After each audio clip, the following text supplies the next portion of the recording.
Hey there, Ben. So I understand that you're an adequate opposer of socialism. My question to you is about socialist ideas that have worked in the past, such as Social Security or Medicare. I understand Social Security is a mess right now, but it has helped millions of Americans in the past.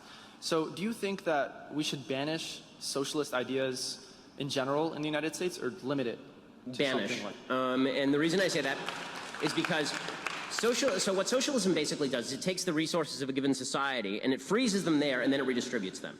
It doesn't account for growth. It doesn't allow for innovation and enlarging the pie.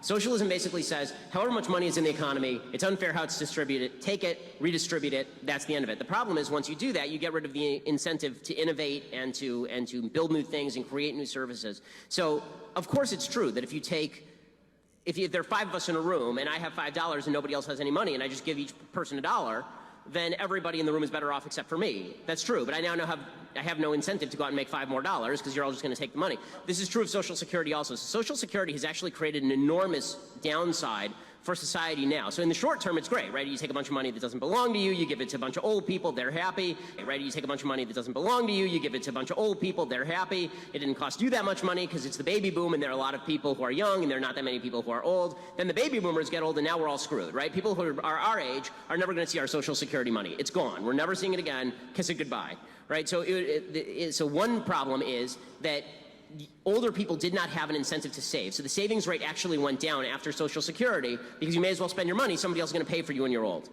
The second thing that happened is people stopped having kids as much. It actually had a market impact. Jonathan V. Lass at Weekly Standard has a very good book about this.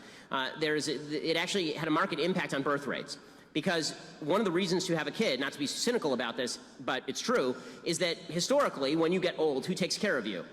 Your kids, right? I mean, that was the net cost. The net cost was that you were going to spend an enormous amount of money educating your children, bringing them up, keeping them safe, and then, when you got old, you weren't going to have to worry about it because little Billy was going to take care of you.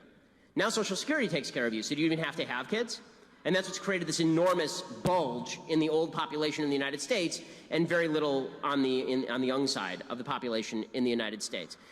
And because as a society, we tend to abdicate to government what government is willing to take over. It's also created this immoral notion that the government's going to take care of all the old people so we don't have to worry about it as a society. Social fabric doesn't matter anymore. So this is why I'm not in favor of socialism, you know, and Social Security is a good example. I'm not in favor of it because it has, just like every other socialist program, it has a set of discrete beneficiaries but diffuse victims, and the diffuse victims are much more common than the discrete beneficiaries, and they grow over time.